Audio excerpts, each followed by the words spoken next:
logo handy. All right, thank you, Stephen, and welcome everyone to our Megatrends discussion. Steve Proper here with Green Tech Media, and I will briefly introduce our panelists, and then we'll get into the discussion. So immediately to my left, which would be your right, is Todd Glass, partner with William Sonsini, Goodrich, and Rosati. I think I got that right. Great. Followed by Mike Carlson, who is president of Siemens Digital Grid US. And then all the way to, on the other side is Andy Bennett, who is, it's a long one, but Senior Vice President and IoT Evangelist of North American Operations for Schneider Electric. Did I get that right? Yeah. IoT Evangelist was not taken, so we went with that. Okay, sounds good. So warm welcome to our panelists. Let's just get right into it. I think this is the Megatrends discussion, right? So when thinking about Megatrends, I guess a place to start would be sort of, what observations have you all seen in the last year, and in particular, any kind of interesting developments or milestones that have, furthered the industry from this discussion that we had last year? And Todd, since you're right next to me, I guess you can kind of kick us off. First.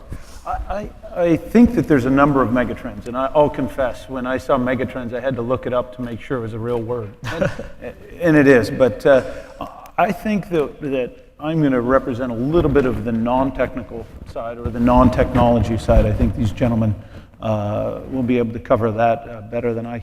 But if you look at policy, if you look at electric power market policy, if you look at market definition, and those types of things, what is happening at the Federal Energy Regulatory Commission, what is happening at the state level, what is happening at the utility level, you're starting to see a real evolution of the way things have been, both from a market and a regulatory perspective, that leads me to believe that we're entering into one of the most tumultuous phases that this industry has gone through in a long time. And so if I were going to say the one megatrend that I think, it's sort of the evolution of the regulatory system, as well as the markets that are defined by the regulatory system. And that's a trend I think that we're really starting to see occur. Great. Mike? Well, like we said, what's the definition of megatrends? Right. If what we're talking about, there's a lot of new stuff that we're talking about. I'd argue if what we're doing in the industry, I think there's still a somewhat of a consistency. We're still in this play and try and envision. But I would put one word around megatrends being variability. And you can look at the variability. I think renewables is probably the best example of that variability. You've got prosumers coming into the equation. Used to be more of a controlled environment that you knew who the consumer and the producer were. You've got variability in the business models. So its change is the biggest megatrend. The challenge is, when is that change going to be embraced, adopted, or required going forward? Great. So Mike, what I'm hearing is, Andy, I'm hearing things like tumultuous and kind of change as sort of things around megatrends. Maybe kind of encapsulate a little bit what that might mean from sort of a technology perspective. And then I think what we'll do is we'll get into each one of these in a bit more detail as we kind of continue the conversation. But sort of your thoughts around kind of megatrends, if you will. Yeah, I think, it's one thing's for sure. In the United States, people care about sustainability. So folks are trying to, address that in a multitude of ways. And so the technology side becomes pretty important there. So I think if you step back from a megatrend perspective today, you hear a lot of hype around IoT and connected devices. I was at a conference in San Francisco a few months back where L'Oreal launched a connected hairbrush, right? Which was, it kind of looks at the velocity of how you brush your hair. Look, if a device can be connected, it will be. And at the same time, you have really this IT, OT convergence taking place out there in the industry. And these are groups that, traditionally didn't really like each other that much, right? And for a whole multitude of reasons, getting them in the room at the same time would even be a challenge. And so when you kind of take, that convergence, this explosion of connected devices, and you put that together and you start to think about what that's going to mean for grid edge, it's pretty impactful because, of course, the other thing that you mentioned, the backdrop is that you have this massive proliferation of distributed energy resources, which is great. But if you can't manage those in a consolidated way, it's kind of technology for the sake of technology. So I think one of the things that certainly we could discuss here, but is the steady proliferation of microgrids, right? Which is really the culmination of those themes of wanting to think about where you consume energy from, the technology that enables that, and giving very localized control of what you're doing, at the edge of the grid today. Great. So I heard in a couple of themes here, this whole notion of business model evolution or business model information. Todd, what does that really mean? And in particular, what is the step change here that you think is actually something that rises to the level of megatrend or something worth talking about? Well, I appreciate the question. It's what Wilson Sonsini, for a number of you out there know that it's probably the leading technology law firm in the country based right here. They started an energy group about 10 years, had not had any energy lawyers to speak of them. We've all collected there. There's a reason why. We all collected there for a common vision that business models themselves are changing with the technology and with the financing models that are changing along with it. And we're starting to see it.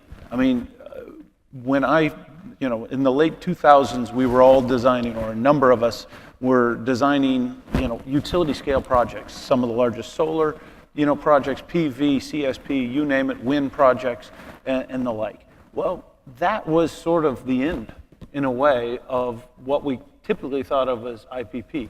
Now what we're seeing is the rise of distributed solar companies, not just residential, but commercial and industrial. You're starting to see energy storage companies like STEM and AMS and Sunverge serving those same communities. These are all new business models. And what's most important about it is to understand they're not actually using that funky of new technology. It's more they're collecting the technology that's proven. They're creating a new business model, and even more important, they're getting money behind. So Jigger was up here talking about what Generate Capital has done in the last couple of years. One of the leaders. They're putting money into these companies that are developing these new business models. But we're also starting to see it become conventional, where you have typical investment banks putting hundreds of millions of dollars, if not billions of dollars behind it. So if I look at the new business model, it is not the utility. It is not. It is this new kind.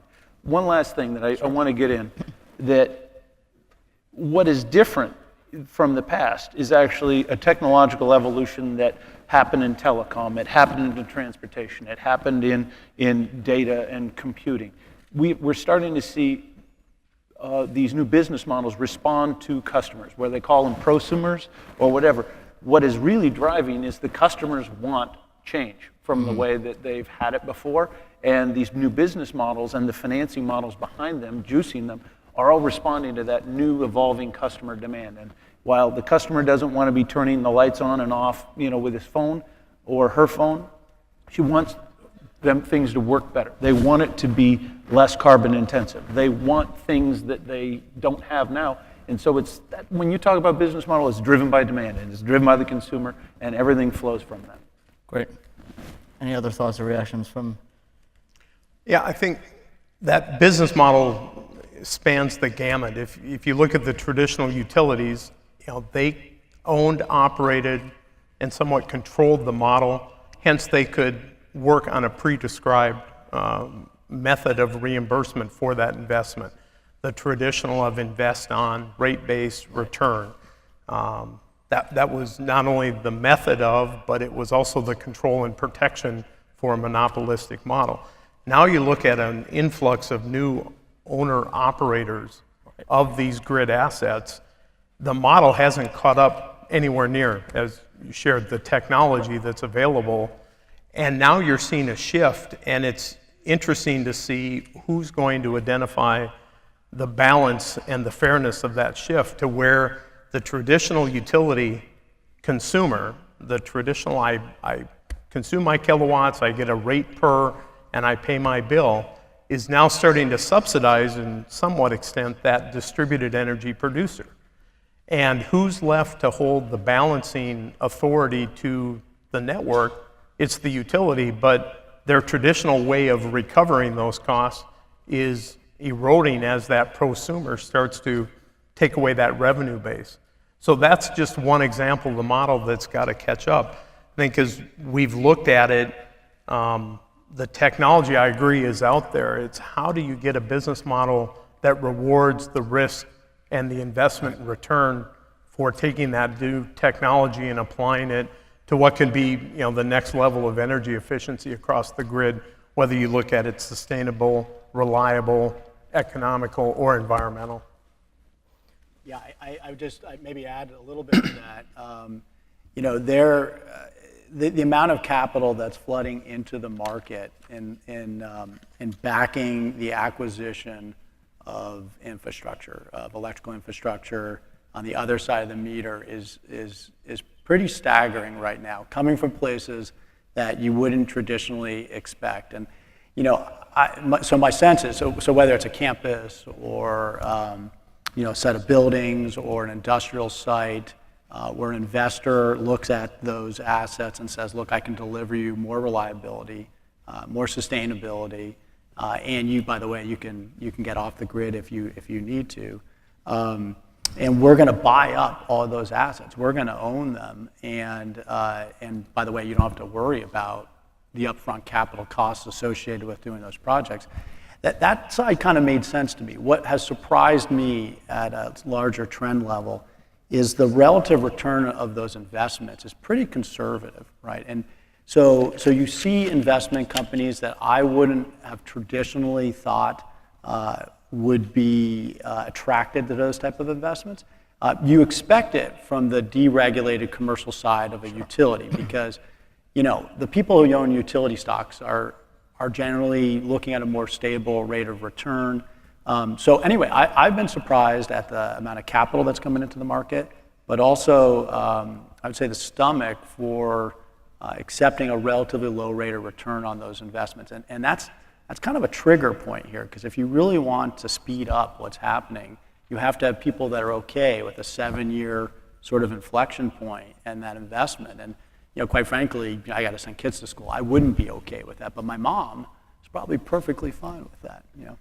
And so what do you think is driving that longer return? Is it kind of figuring out this question mark around business model innovation? Are we kind of in this point where we're waiting for regulators to catch up to be able to open up markets a bit more? I mean, what's kind of it sounds like the business models have been potentially identified. It sounds like folks like yourselves already have sort of created sort of the mobile and other technology to be able to enable this to work. So where's kind of the snag, I guess, if you will, from an overall industry perspective?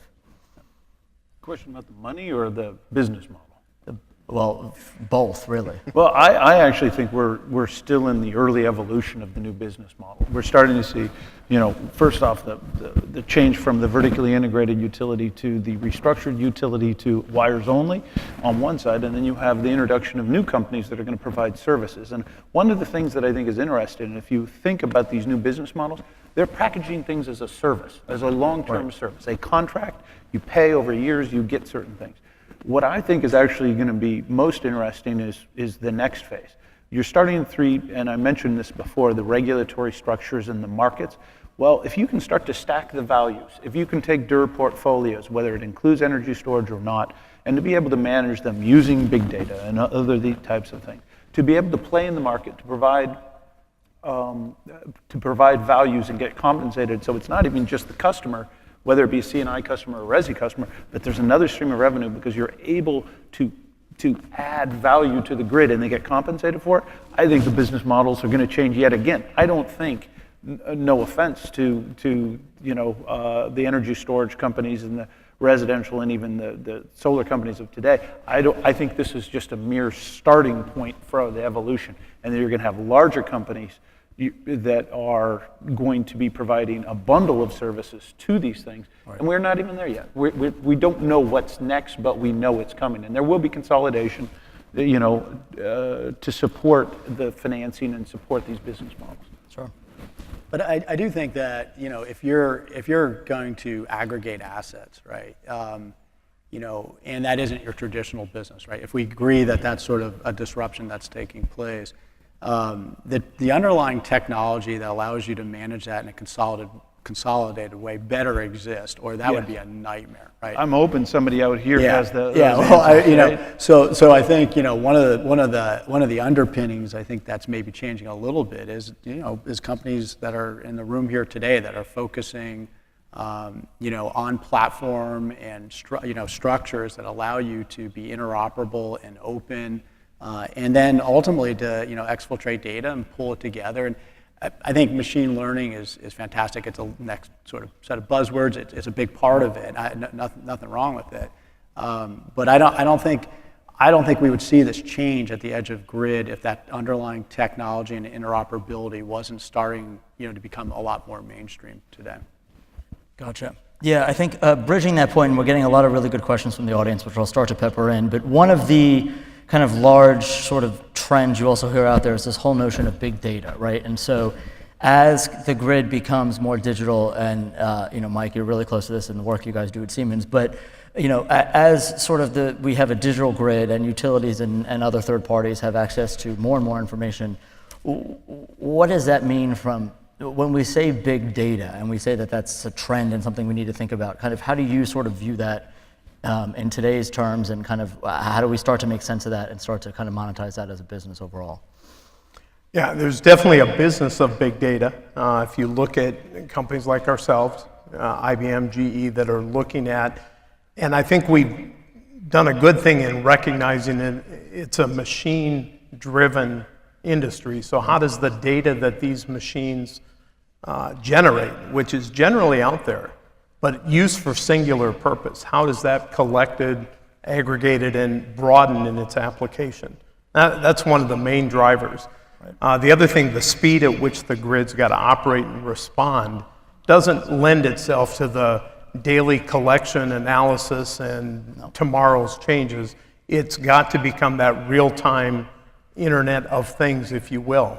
What happens on the left end of town, permutating itself to the right end of town, if you will, those things coming together in a real-time automated sense is part of what that big data is. And we look at it, the machines that we've had on the grid for decades, while they've continued to improve, they've generated vast amounts of data, but used for very singular purposes.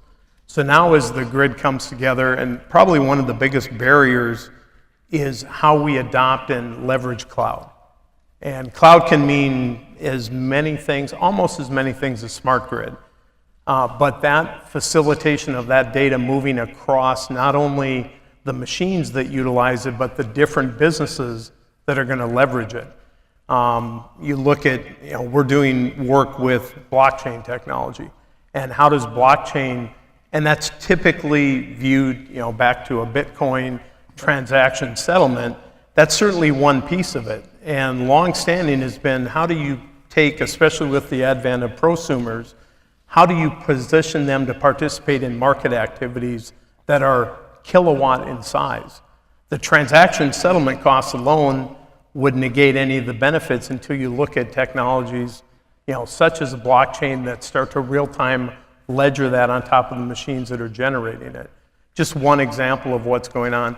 The other piece to this is analytics to go along with it. The collection of data in and of itself isn't going to give us the next generation benefit that we need.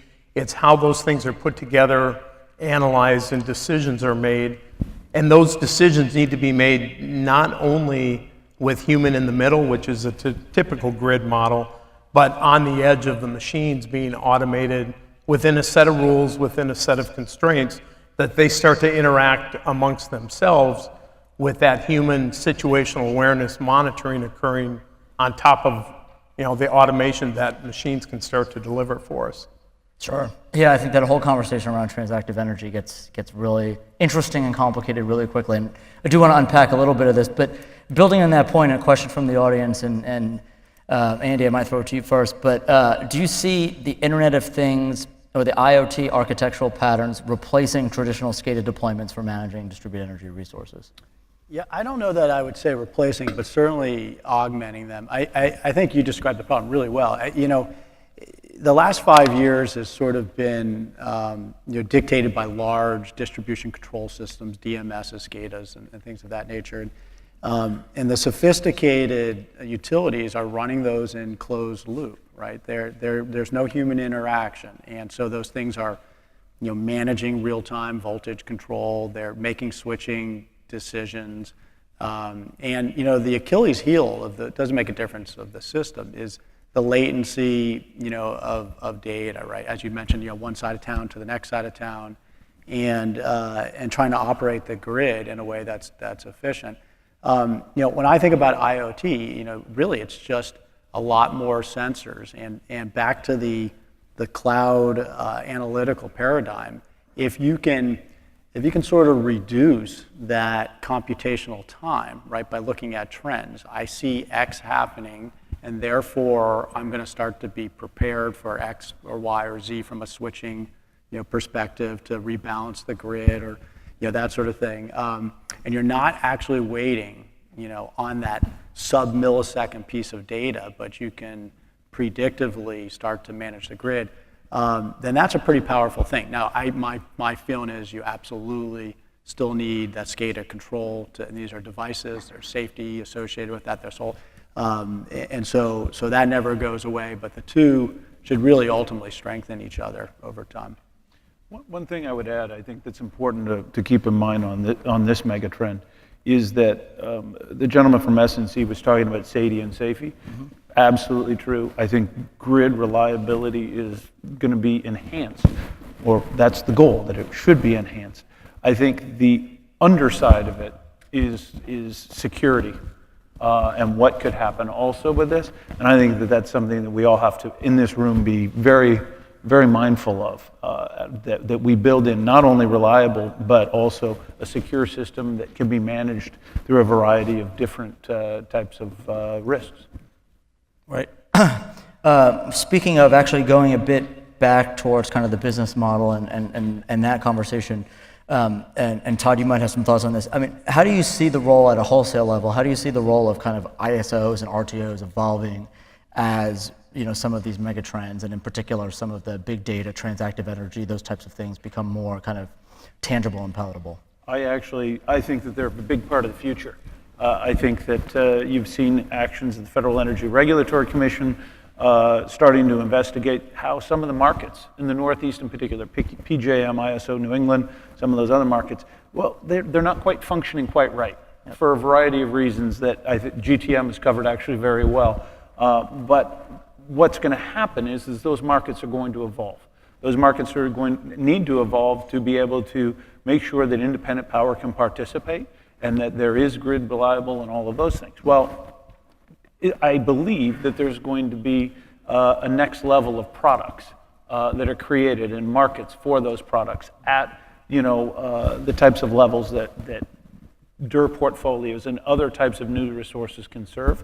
Well, unless the ISOs and the RTOs actually define that product and say, you're going to be compensated if you bring this product that meets this definition to market and you day ahead, hour ahead, right, real time.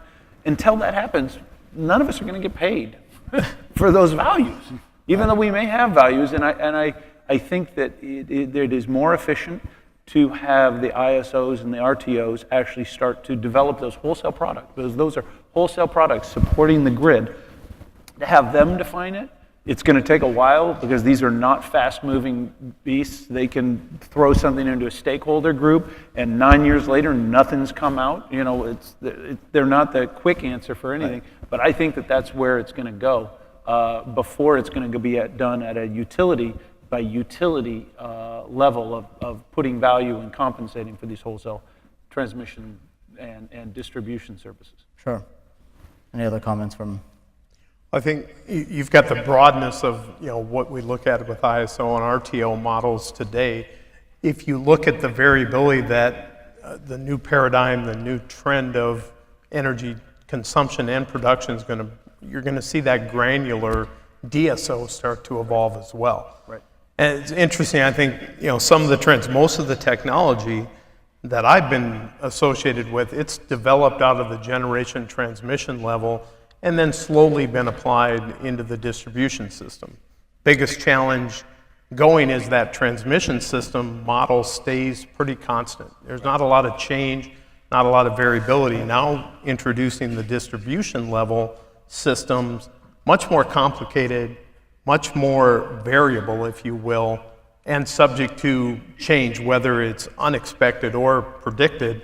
And as that model comes in, you're going to have to see some level of coordination that exists at that pretty granular level as well. And more nodes of topology. Exactly. Transmission systems and high voltage, there's not that much data coming in from them, compared to what happens on the distribution system. Right. Well, just to extend that, and this goes to the New York REV policy debate that's going on. It's really, it would seem that the world is trending towards LMP pricing, locational marginal pricing, on a variety of these services, which makes so much economic sense. However, if these markets aren't liquid enough to be able to operate, nobody's going to get compensated. Nobody gets compensated, and nobody's going to do it. So there has to be markets that actually function and that are liquid enough and that have enough people taking positions in it that there can be fair compensation. Sure, which then leads into another question that I think is out there in the audience, which is, do we think that this is something that's going to evolve organically, or do we actually need some sort of major regulatory breakup a la the AT&T and Bells to kind of trigger this large-scale change? I think either is going to do the job. The question is what's going to do it quicker in a more organized manner. The examples we've seen that regulatory-driven change haven't been, in this industry, particularly successful. Right. There's been an intent, there's been the change, you look at California, Texas, a variety of examples, and then an unexpected result that then regulatory kind of sets us back and we have to start over. It certainly could do it, but I would be more on the promotion of that injection of new thinking, new technology, new business opportunity, new investment, as you said, huge amounts of dollars waiting to or willing to go into this, not in the development of technology, but more in the application of the technology that's been out there. I would say that there are some progressive utilities that are definitely moving in the right direction, and I think in there it's going to be more of this progressive type of thing. I think that there is a segment of the industry that prefers the ways things were done in 1952 or 62, and in those types of things, they're going to use their their monopolistic power in a way that is going to lead to some big legal decisions and some big regulatory changes that are going to force change. Because I don't think we're going to end up with a system across the United States where some regions are in 1962 and some are in 2022.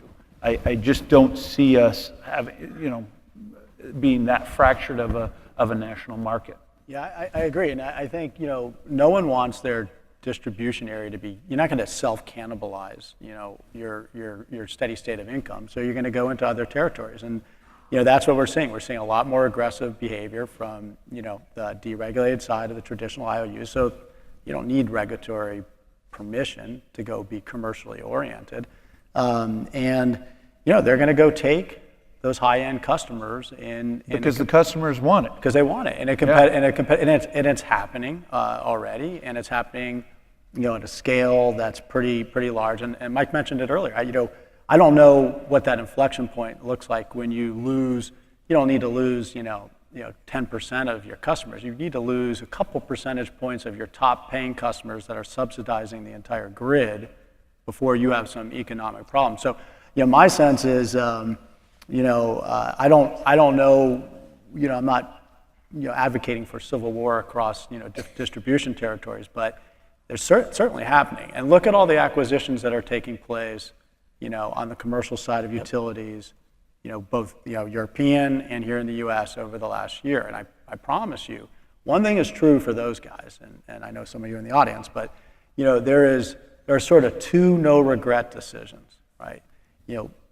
Renewable energy choices and anything that gets them closer to customers, right? And that's going to spur them being more competitive in non-traditional geographies, and it's already happening. Great. I'm going to pivot the conversation a bit back towards technology, given some of the questions we've received. So, Mike, specific question for you, but others can certainly opine. So, you mentioned this whole notion of cloud adoption. So, municipal utilities that have pursued cloud wholeheartedly have hesitated to use cloud only for outage management, not because of security, but for bandwidth and latency considerations. What do you think this means for edge computing for operations rather than just the cloud? If I followed the question right, I think the latency issue and performance of cloud is one challenge. Right. Security is the other. Right now, security seems to be the biggest impediment.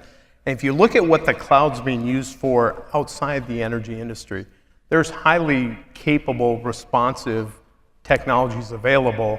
So I would say that the experiences that are being felt today necessarily aren't indicative of what the potential is for tomorrow. Edge computing definitely going to be more and more of a factor as you go to, but I would relate that to an IoT model. Those machines need to communicate at the edge, making decisions, not always back to the enterprise model. So the experiences that are being felt today, I would encourage stay with the program, because we're going to see more and more evolution of capability. That the cloud isn't the problem, it's our application of the technologies that need to be tweaked a little bit.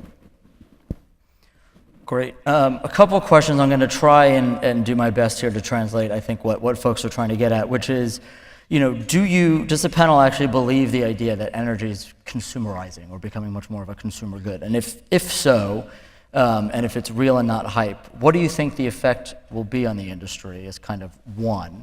And then two, assuming that that's the case, do we need sort of yesterday we talked about this whole notion of an Amazon of energy and the ability to have access to products and services. Do we need sort of a Nest or an Amazon sort of behind the meter for folks to be able to participate in PV or solar plus storage or other types of products if the premise is that energy is becoming more consumerized? I don't think there's any debate whether it's happening. I mean, MGM announced they were breaking off from Nevada Power, paying a one-time $50 million penalty fee, and they're responsible for 4% of the total consumption of that utility because they want a sustainable message to their clientele. So I don't think we can debate that it's happening at a fairly large scale. I don't know that I have an opinion on what the Uber way to sort of control and manage it. You guys might have a better perspective. It kind of makes me wince. I would say yes, and I don't know. To the first point, I think it's not that 100% of residential customers and 100% of commercial and industrial customers want to be managing and making choices. Most all of them just want cheap, reliable power that's less carbon intensive than it has. On the other hand, there are leaders, and whether it be the data server industry that was hit with a Greenpeace report about 4 or 5 years ago, which fundamentally transformed and drove one hell of a lot of these corporate PPA deals that were done in the industry, which were quite remarkable. All the way down, there's going to be a significant sector or component of C&I scale that are going to do things like this for a variety of reasons, to be green and to make green, or to at least reduce costs. Right. And I think that it's a sufficient amount of that there's going to be driven change. But do I think 100% of everybody residential, want? No, I don't think so. But it's enough to cause the change. The second thing is, I still, as I mentioned before, I don't know who the ultimate, competitor or provider of services will be in the future. I just don't know. I think it's a little too early. I think we're going to go through several phases. Right now, you've got the Marauders at the gate, the Solar City Teslas and the Vivint and the STEMs and the AMSs and all of those in there. But they're going to be acquired largely, I think, at some point by somebody, or evolve into a much bigger company. But I think we're still several, stages away from knowing who it is exactly going to be. And is it going to be a Google? Is it going to be an Amazon? It could be, but it's too early to tell. Great. So in kind of we've got about 5 minutes left in this session. I just want to make sure we actually circle back and kind of identify what these megatrends actually are. I think we certainly know that business models is something that has come up quite a bit. The whole notion of big data and what does that mean from sort of a management perspective. I mean, Mike, as we've had this conversation, I mean, what, you know, in terms of leaving the audience with kind of a couple of kind of key points, I mean, where do you see sort of folks to look at over the next year in terms of where we might be headed from a megatrends perspective, and so that's one. And two, it would be great to also say, what are we going to be sitting on this couch talking mostly about this time next year? Yeah, I'd go back to, you know, what we opened with, that variability, how many different megatrends are going to be driven out of variability, and whether we're going to approach these proactively and opportunistically or reactively. This is an industry that does very well to react to a problem. Right. Not so much, for all the reasons we've talked about, one that proactively gets in front of it. So it's the disruptors who are going to show up on the proactive side.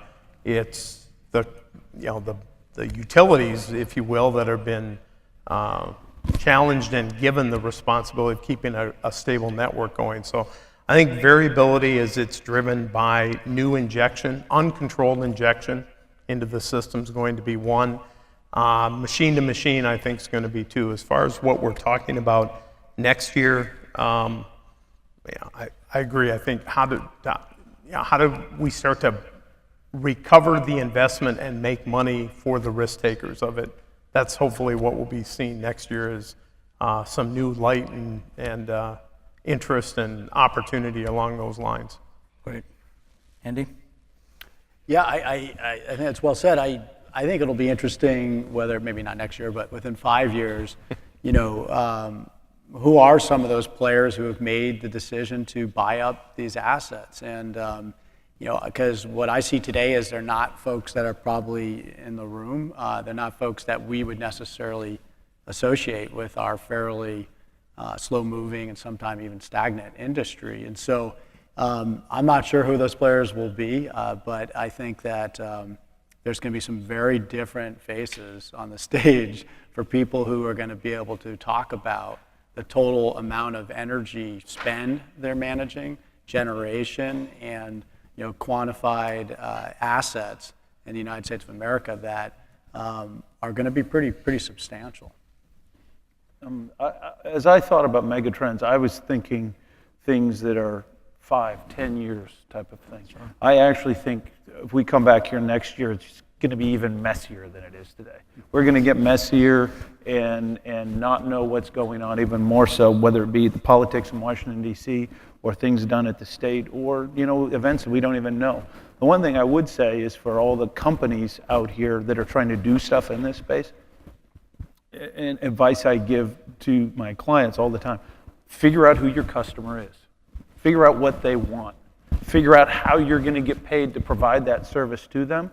Because I think a lot of people, you know, have this idea that they could do this or they could do that. But if you're not focused on how, one, you're going to get paid, and two, how you're going to use other people's money to launch your business, it's not going to work. So I think our industry as a whole needs to focus on how are we going to get compensated. If we need regulatory change to be able to be compensated, great, let's go advocate for it. But really focus on getting paid for what you do, and then being able to leverage other people's money. You're saying this industry doesn't endorse irrational exuberance?